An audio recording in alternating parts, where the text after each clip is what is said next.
Hello, it's been quite a while since we've done a little video here, but I think as we start to wrap up this process, it'd be good to do one last little slideshow, a little overview of the final rubric here for your final draft. Super exciting as we finish up this process here. I know you're excited to be done with it, and if you're watching this before Europe, I know you're super excited to get on that trip. I know it's great. It's gonna be a great time, especially if you are punctual and have good attitudes and don't keep reminding everybody that you're tired because they're probably just as tired as you are. So go. Hopefully you will have a great time with that experience. It's a great time, especially if your attitude will let you have a good time. So here as we wrap up, just want to go over a few final things here for the final draft. You've seen me, or you've read quite a few paragraphs of the last few weeks about, finish all the final things, make those corrections, but don't just make corrections and then think you're done. Make those corrections, go back and read other things too. Read the whole paragraph, read the whole page, make sure everything that you've changed and fixed now makes sense with the other things that didn't seem to need changing before. So here's just a brief little look at the general rubric that I've been using the last several years to grade this thing. It's hopefully you did not look at your rough draft score and say, well, I got a 90 on my rough draft. I guess I don't have to make a lot of changes. I can just do this and get another 90 for your final draft. Hopefully you have not taken that attitude and that approach, because even if you did get a 90 or 95 or 88 or something, a pretty decent score on your rough draft, most of you, pretty much everybody every year always has enough changes and corrections and improvements to make between the rough draft and final draft to require some effort, certainly. And hopefully you've done your best to make a good end to this last project. Hopefully this final draft will be something that you can really be proud of, not just the grade that you're going for, but something that you put all the years of hard work into learning and education at this school and other experiences in your life. Hopefully making this important issue that you care about, that you can really turn into something that you want other people to care about too. So hopefully you've taken that attitude. I know it's tough at this part of senior year. You're looking forward to being done with high school and moving on to life and things like that. But let's wrap it up well here with this thing. So if you're still making some final corrections, that's great. Here's some things to look at. If you're done, just let you know here's what's happening. I made a lot of comments, a lot of suggestions throughout your rough drafts. Hopefully you were able to see them in the comments section through Google Docs or whatever it was. But I'm not going to make a whole lot of comments there on your final draft. Usually for the final draft, I'll just read it and then put a number at the end, and that'll be it. Or, on RenWeb or whatever it might be here for, where the grade and where it goes in the Google Classroom, things like that. So since I'm not actually, writing it on your papers directly this time. I also might make a few comments of, highlight this here in your presentation. You can cut this part out in your presentation, but really the time for changing things and improving things, this is it. You can certainly make improvements between your final draft and your presentation, certainly. Like there are some sections that are still kind of thin, a confirmation argument or a refutation counter argument that needs a little bit more work. You certainly can, when spring break is over, before your presentation, keep working, keep adding content, and keep revising, certainly if you need to. But make your presentation as good as it can be, and we'll certainly maybe have another video conference or so, hopefully between after spring break and before your presentation happens, just to go over those 5 parts. But I hope you've spent some time working on those 5 sections of your presentation already. But definitely if you haven't yet, focus this week on your final draft and preparing for spring break and all that, and then we'll go sort of full head of steam there for your presentation in a few weeks there when spring break is over. Okay. So just finally, after 4 minutes of rambling introduction here, just a brief look at this sort of grading scale. You can see the subtitle here of this. Where are my points? They're not really your points yet. You have to earn them. So if you lose any points, it's because you were missing out on a few things here. And so we'll just quickly go over this. To get a 100 on your final draft for your senior thesis, that is a pretty rare thing. We've only had, over the 10, 12, 12, 13 some years that I've done this, it's been probably under 10 or so. Last year we had a few.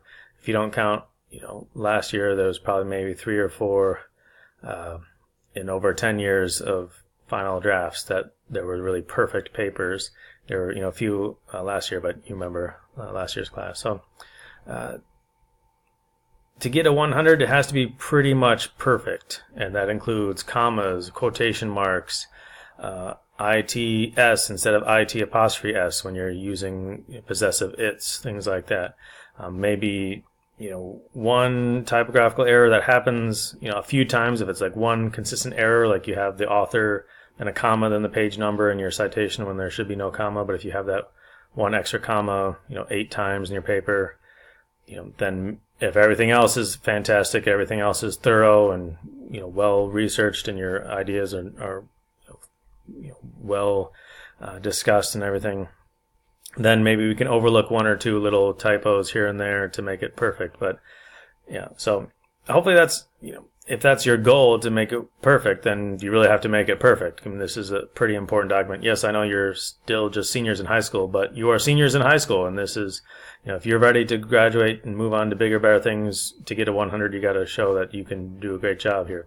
And I know most of you can, and pretty much all of you can. I think all of you can certainly get 100 if you put in the time and effort to really, express your ideas well and proofread thoroughly. And so I'm not saying any of you can't. Don't say that.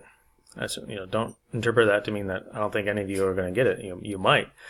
It's just going to be your effort and your desire to really do well and do everything. So I'm not saying, certainly wouldn't say don't ever aim for 100. Just do your best. And if your best is an 85, your best is a 92, then you should certainly be proud of that if you've done your best.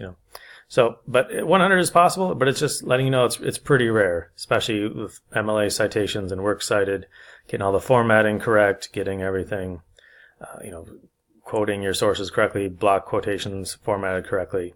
There's a lot of effort that, takes to do it well. So, certainly I'm not saying, don't, on the other hand, I'm certainly not saying, just slide by for an 80 and be satisfied with that either. You want to do your best, certainly. But it takes a pretty pristine, nice and thorough 12, 14, 15 page long paper to get a 100. Really thorough address of your topics and things like that, okay? 96, 98, if you get a 96 and 98 on your final draft, you should be really proud of that too. Maybe a few typos here and there. Maybe one of your confirmation arguments is, 6 sentences long and one thin paragraph when everything else is 2 or 3 pages. And so you're just sort of seemed like it was kind of tacked in there. Maybe a few works cited errors here and there. Maybe some things are not in alphabetical order, but a 96, 97, 98, that's pretty impressive work on the whole. You've done a great job of this whole process, researching your points, making your voice dominant through this paper. 98 is nothing to be frustrated by, certainly not. A low 90s, again, still pretty good for a thesis final draft.